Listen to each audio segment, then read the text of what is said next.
All right, we're recording. Maybe on this side. I'm gonna look for it. All right, everyone. Hi, welcome. Hi. So my name is Serena Appel, and I am the owner of Serena Studio here in town. We're a creative arts space and gallery focusing on the arts for healing, inspiration, and personal growth. I have a background in fine arts and art therapy.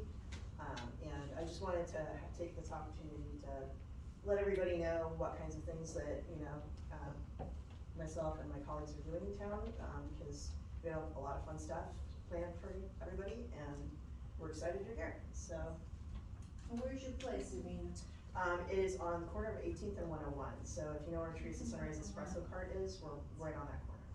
You want to introduce yourselves? Okay, I'm Lynn Underwood. I am also an art therapist. I'm sorry, what was your name? Lynn Underwood. And I am an expressive arts therapist, which brings in all the different art forms as opposed to just the visual art. So And like you're a expressive therapist? dancing, Like Is that what you dancing? said? Art therapist, yes.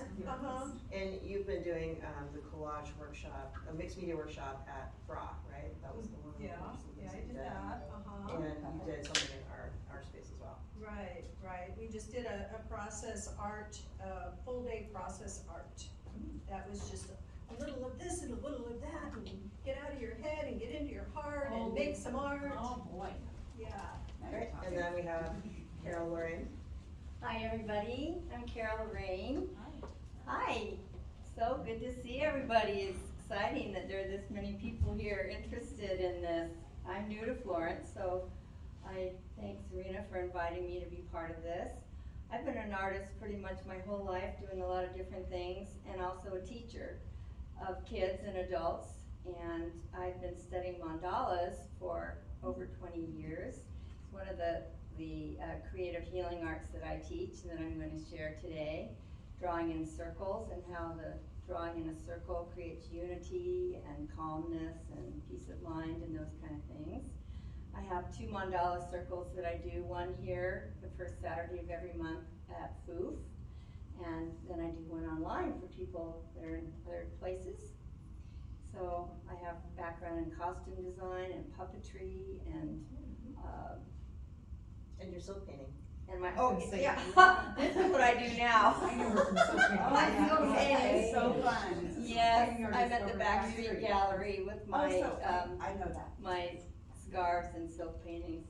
Thank you for sharing. So Carol, you can tell them what FOOF is in case people don't know. Oh, it's the Florence Unitarian Universal Fellowship, and we meet over at 101 and Hasita Beach Road.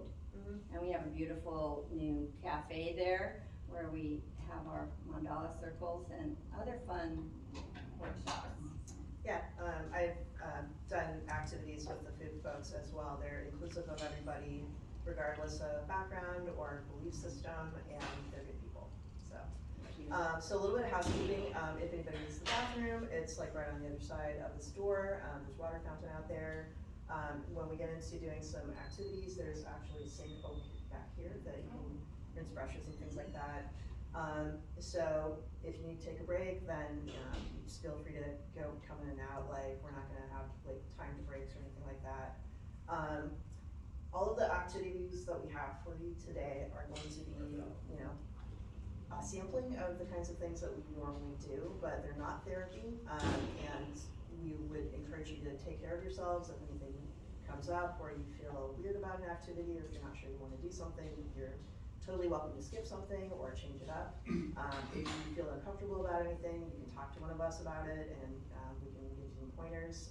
If you get stuck on a creative activity, we can give you pointers on that too. That's what we're here for. So I hope everybody has fun, and we're gonna get into a little bit of overview presentation, and then we're gonna break into some activities, and then we're gonna have a little bit of a slideshow later on too. So we're gonna go on and off with that until 5 p.m. today. So enjoy. Thank you. Oh, and if anybody wants to sign up to be on our mailing list for future activities, we have a list back here. It's a private list. We do not spam, we do not sell or give your names to anybody else. It's just for the 3 of us. So if you're interested, back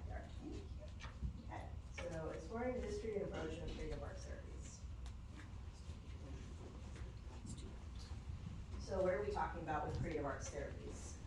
The creative arts therapies are a form of approaches to art, creative practices, and expressive-based psychotherapies that use various creative forms to help individuals improve their mental health and well-being.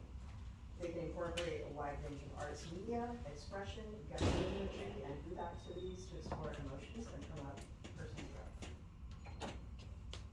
So what do we mean when we're talking about creative arts therapies? That's basically an umbrella term for all of the different things that people do with art and therapy and personal growth and expression and all those things. So that breaks down into a few different categories. So you might have seen a few of these around when we're talking about expressive arts therapy, as Lynn was talking about, that can incorporate a lot of different kinds of things, but it's, you know, somebody who's trained in being able to do art psychotherapy with somebody. So it's something that you would see a trained professional for. Also, if you're going to see somebody for art therapy, music therapy, dance therapy, stuff like that, that is also a trained professional that you would go see for psychological issues. And that's more specific to one category rather than being all of them together. Art for healing or art and healing are often things that people kind of fall into on their own.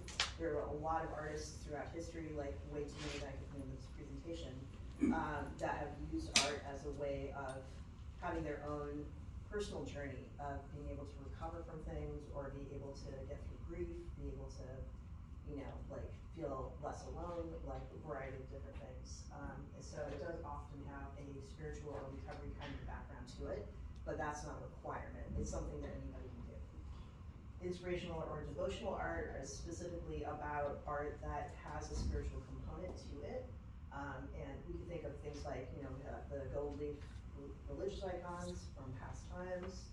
I know somebody that does Christian-based jewelry. It's a very important thing to him to get his mission out there by doing creative activities with his jewelry business. It could look like a lot of things. It can be about religious stuff. It can be about personal spirituality. It's whatever comes out for somebody.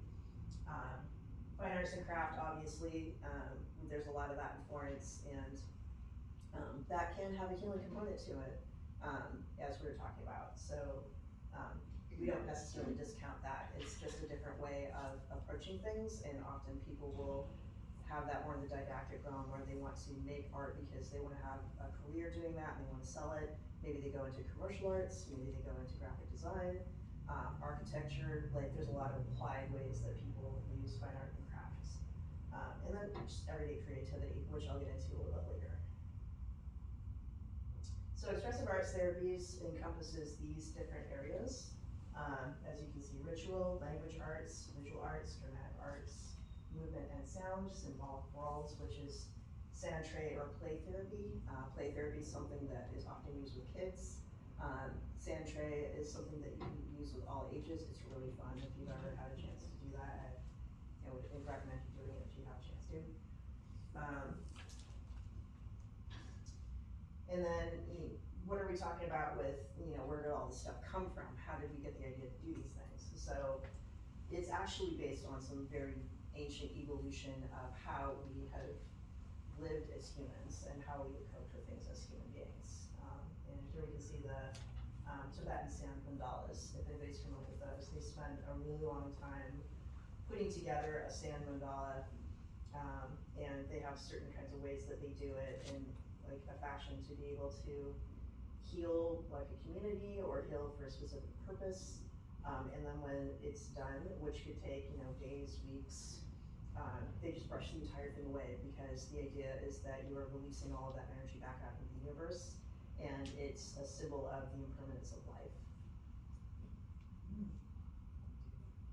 So art has been with us forever, basically as long as humans have been alive. So we have a variety of different things here that are art from ancient cultures all over the world that have been used for a variety of purposes.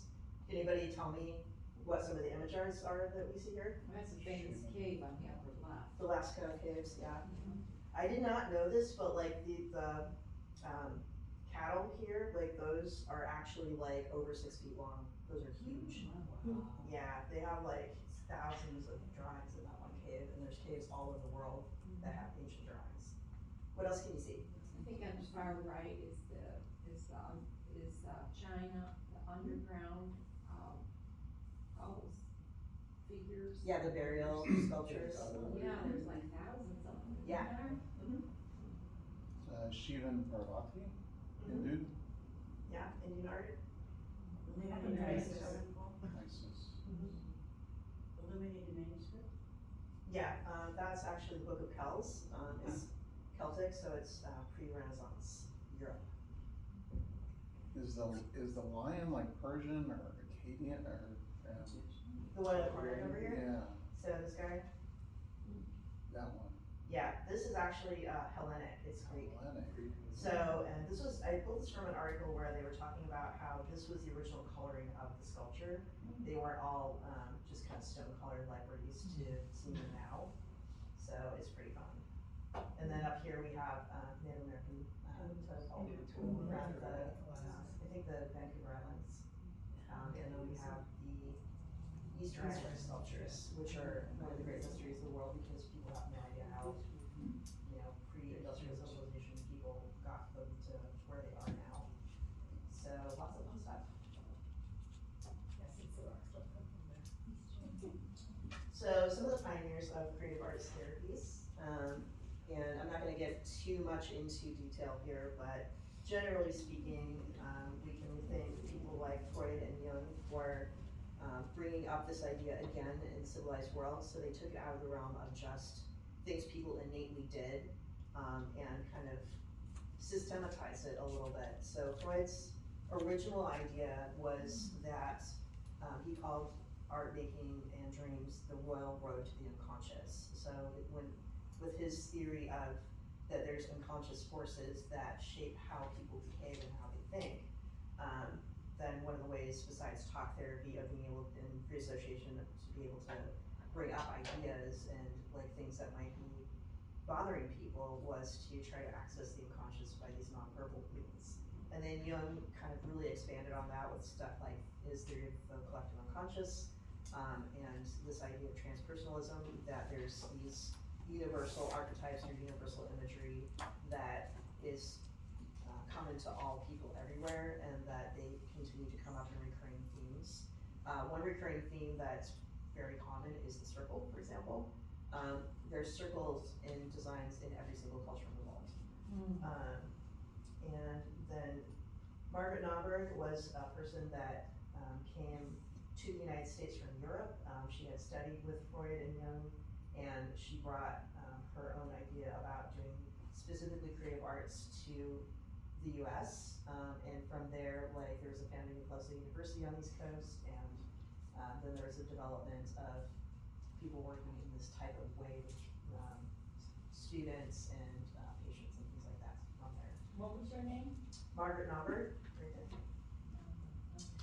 If you sign up for our mailing list, by the way, I will, for anybody that signs up, provide you a copy. I have like a little reference list, and it will have links back to like all of the stuff I'm talking about. So, if you want a little incentive, like, then I'm happy to do that for you guys.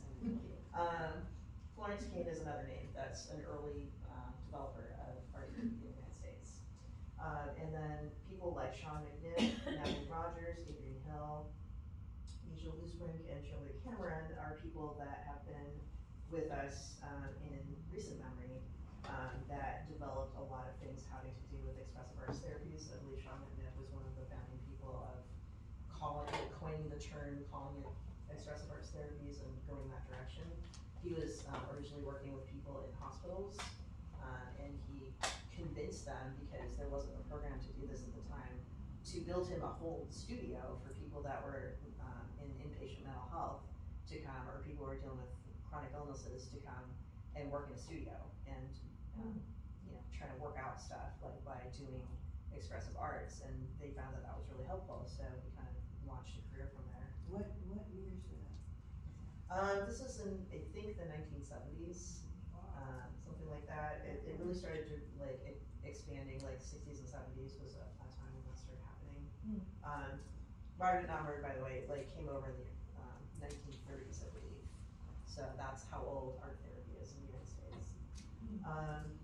Misha Lusbrink is somebody that has had a very long and productive career, and now she had given us kind of a leveling up with the creative arts therapies field, because she created this system called the Expressive Arts Therapies Continuum. So that actually puts different art media on this imaginal scale. It puts it on a conceptual scale of what kinds of effects people can experience by using different kinds of art media. And that's really helpful to us to understand a little bit more about how to target interventions with people. So if I'm working with somebody and they're, like really afraid of messes, or like they're really, like their emotions, like they're having a hard time like dealing with those, we might not want to start out with painting or using clay, because the Expressive Arts Therapies Continuum tells us, like in a psychological sense, that person is going to want things that are more like pencils, or drawing with a pen, or something that's not messy. So we have a way of categorizing these things now because of that. Julia Cameron might be familiar to some of you as the person who started Artist Way, and she has a variety of different books. I have her whole set of like 3 main books that she had that were about that, so it was pretty fun. Anybody remember Sark? Yes. Susan Ariel Rainbow Kennedy? Yes. Yes, I love her stuff so much. She's actually putting out video cheat sheets now. Sometimes she puts out freebies. And then contemporary art therapists, we have a few big names in the field, but specifically the ones that I know about are Kathy Malchiodi has come out with, she's done a lot of work with expressive arts therapy with trauma. And she now has the Expressive Arts Therapy for Trauma Institute.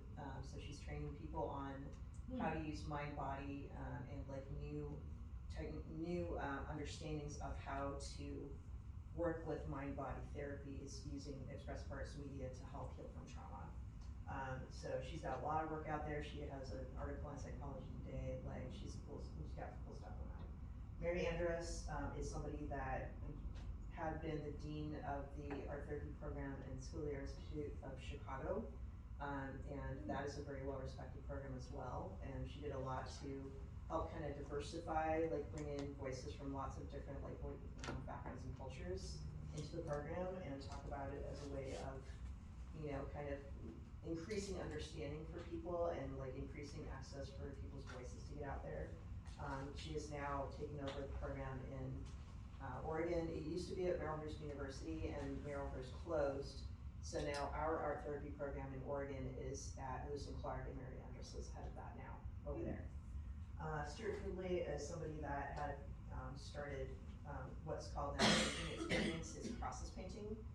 So it's a style of intuitive painting that just kind of, you go from your inspiration instead of like looking at a picture. And then Lucia Capaccione is somebody that has been big with creative journaling, like doing visual journaling. And I have one of her books. She has a lot of fun stuff in there. And then us. There continues to be more expressive arts therapies people and art therapists graduating every year, and we're hoping to change the world in a good direction. So how can creativity help? There are a lot of different ways, and this is just the tip of the iceberg really, but you can see already like that there's a lot of ways that you could use creativity in a variety of different directions to actually, try to find yourself, to be able to put words to things, or, describe to somebody an experience or a sensation or something going on with your body that otherwise you wouldn't be able to just like articulate. It helps people find their voice. It's something that, I've seen a lot of people where they've gone through a great loss, or they've gone through, like having some kind of a life event, like maybe your kids like left home, you're an empty nester and you're not really sure what to do with yourself. So I see people turning to art as a way to try to work through those experiences and those feelings and try to get to a new place where they have a better sense of themselves. And sometimes there's things like intuitive wisdom that come through that tell you stuff that you're not quite sure where it came from, but has something that's, really crucial to say. This is from Kathy Malchiodi's work. So she talks about specifically trauma healing. That's a big thing right now. So there's this idea with trauma healing of the window of tolerance, and that we all, as human beings, have only so much that we can put up with, basically. And once you get past that point, then your ability to cope and be able to respond to things appropriately breaks down. I'm sure you've all had moments, I know I have. So with trauma, it's very difficult for people to, have a normal window of tolerance. They go from 0 to 100 like immediately because like they're just stuck in that place where it's fight or flight or it's shut down, and like you just can't get out of that. So it's like your window of being able to tolerate things is very small. So in therapy, we try to help people tolerate things more, right? And like learn how to do anxiety management, we work through memories, all that kind of stuff. So her idea, however, is that I work in expressive arts therapy, is that she wants to have people move more towards, we have like polyvagal theory right now, so like move back towards ventral vagal, which is rest and digest state. Your nervous system is calm. You are more likely to be able to have appreciation for the things. You can be spontaneous, you can play, you can have a sense of well-being, you can connect well with other people. And that is a better focus than trying to make people tolerate things more, right? It's like if you're just tolerating stuff, like you're not really enjoying life, you're not having a sense of vitality. So she talks about the circle of capacity, like what is our capacity for having ventral vagal state? What is our capacity for appreciation? What is our capacity for compassion? Like being able to have like curiosity and playfulness. So using art therapy materials or art expressive materials can help expand our circle of capacity. And some of the science behind this, we have had a lot of benefit lately from neuroscience and neuropsychology. So there's things that we talk about as professionals that might not be familiar to you, that might be familiar to you. Mirroring co-regulation is a great one because we've talked about the idea that we have mirror neurons, and that how we learn how to people, essentially, like how we learn how to be in a relationship and how we learn how to manage ourselves is by mirroring people who are around us. So if you have a positive experience of growing up where you have caregivers who are, kind and caring, and like they notice when you're going through something, they reflect it back to you, they're mirroring you, and they can tell you either how to help yourself handle those things or how to not handle those things. And a lot of people have experienced people who didn't know how to mirror them effectively. So to be able to heal from that, being able to do things like mirror using the artwork can be a way to mirror to yourself, or doing things like journaling, or doing things like, dance, movement. Like movement is really great for that sort of thing, is a way to do that. And then also being able to mirror with another person. So there's things like in dance movement therapy, there's literally like activities where you are mirroring the other person, and like they're moving and then you move the same way as they're moving, and then you can change it a little bit, depending on what you're doing. And then, notice what themes come up and work with those themes. So there's a lot of ways that mirroring comes into doing things with expressive arts therapy. Bilateral stimulation is another one that's kind of new that we're looking at, and it's pretty exciting. So if anybody knows about EMDR, we have the left-right eye movement. So what that does is to reset your brain. It resets your nervous system, and you can actually do that not just with EMDR therapy, but you can do that in expressive arts therapy as well. So there's a method of drawing, for example, where you do cross-body. So if you're crossing the center line, if you're moving, if you're doing like circles, or you're doing figure eights, or something like that, you do like a tree, and like you do that sequence, you can actually promote healing activity in the body. Safe container, of course, like being able to have a safe place to put all your thoughts and feelings. In therapy, like we set up a safe environment for people to play and like, work on a lot of stuff, get messy, do whatever they need to do in a place where there's not gonna be any judgment, and like, you're gonna be protected no matter what you do.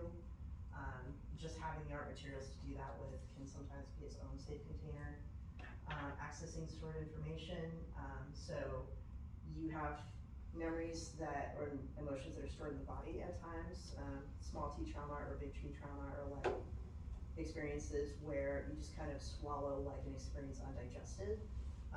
And so that's why it keeps coming up, is like, you know, it's like active reflux, stuff is just coming up and it wants to have something to fix it, and it's not getting fixed, so people keep re-experiencing things.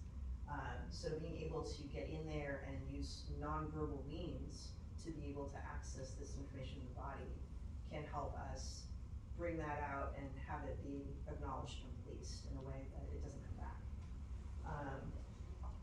And obviously, like, being able to work on your identity, like visual spatial fluency, there's older work that was done that like charts out in a lot of detail, like how being able to include stuff about visual thinking can help your brain, help your cognition, and be able to solve problems differently in a way that's more efficient.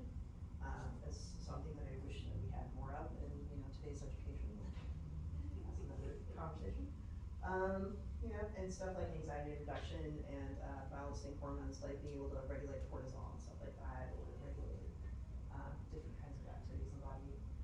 Flow state, as one that was on the previous slide, and also it's like there's the guy who's a psychologist who's studied flow states, and that's also something that is great with creative arts, or, you know, doing anything creative, is that you kind of lose your sense of time because you get really engrossed in what you're doing, and that can help protect against, you know, being stressed out or like experiencing chronic pain, and being able to, you know, kind of like get into this flow that helps you kind of regulate your body in a variety of ways. So there's creativity all over the place. And, you know, I hear a lot of people who are like, oh, I'm not artsy, or I'm not the art creative one in the family, or I'm not a creative person. But creativity is not something that only certain people have. It's something that is our birthright as human beings. And if you really look around, you can see how often we actually use creativity in our everyday lives. So there's a few examples here. Can anybody tell me what they see over here? Dancing. Yeah, community dance. This slide is all about creating a community. So we have a, you know, traditional dance over here. We have quilting bee. Anybody's like kind of quilting or sewing together. Writing, so you can send people letters. People publish poetry. They do open mic poetry. Singing, performing. I went to the spring dance showcase last night. There was a lot of really great stuff there. A lot of creativity. And this one is actually like a fun craft night that somebody had at a bar. Like, and, you know, just do like craft and paint and practice it. And then we have different kinds of ways that things just kind of show up in everyday life. So down here we have the wall of names from the Veterans Memorial Project. Definitely some engineering that went into that, so creativity is not just for artsy people, it is also something that comes into, you know, like building and construction, fashion, political humor, or political expression. This was a funny one about art stuff. Holidays and ritual performance, so this is Mardi Gras. Beautiful food.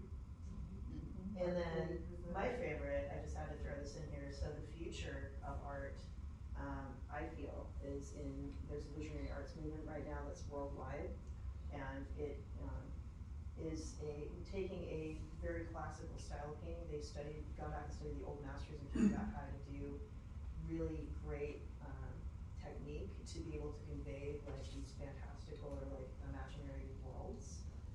So we have Lynn back here, Ernst Fuchs, who was somebody who was kind of a living master that a bunch of visionaries have studied with. And we have Allison Gray, Amanda Sage, and then this is Andrew Jones, and this is digital art. This is digital painting.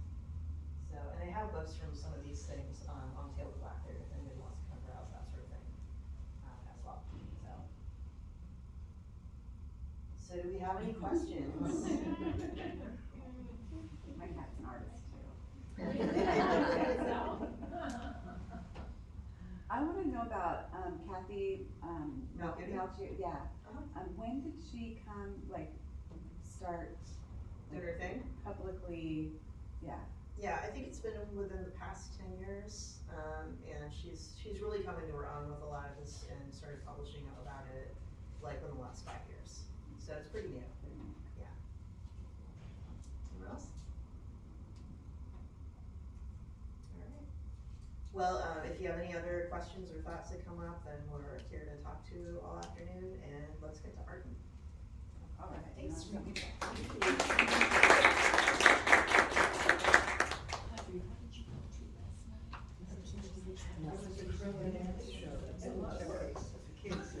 Oh, I thought that was no, but they do some other stuff.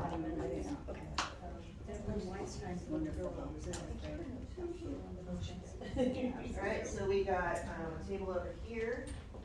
So if anybody feels they're smiling, or you can see a table over there. So my activity for the day is, there's one that I have people do when they first come in to talk to me, that is kind of a get to know you one called This Is Me, I Am. So this is me, I am exciting, or this is me, I am crafty, or this is me, I am a dog mom, or whatever it is that you want to use to describe yourself, and instead of writing it out, you're going to use art materials instead. So we have a bunch of collage stuff here, we have some watercolor paints, you can get some water over the sink back there. I have a variety of stuff for colored paper, collage, like whatever you'd like to use, so we have about 20 minutes. So, I'm like, let's play. yeah. When you guys get over there, then you can start. Yeah, you can require some stuff. You can go to either of these two tables, right? Yeah. We also know we have like a chair in this room, so we move the chairs like that. You see fit to. If you're gonna get messy, then please try to get on the plastic. You can also use this, you can also come over here. You can come over here if you're doing things that are not.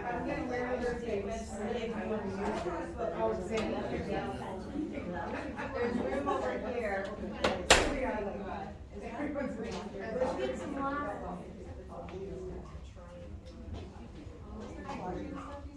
Jade, spoke on the phone. Oh, I knew who you were. I've seen you in grocery stores, but it wasn't the time. So I just wanted to make sure. You know, the faces, but normally I have my hair out. I do not.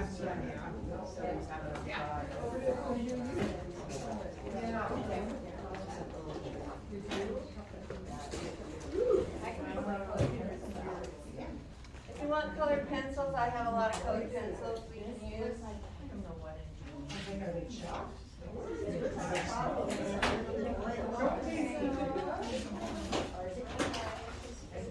Colored pencil. This here is me. If anyone needs something that you don't see on the table, let us know. Find pictures in a magazine. Everybody's like intuitively. Yeah. Some things you might get, you guys might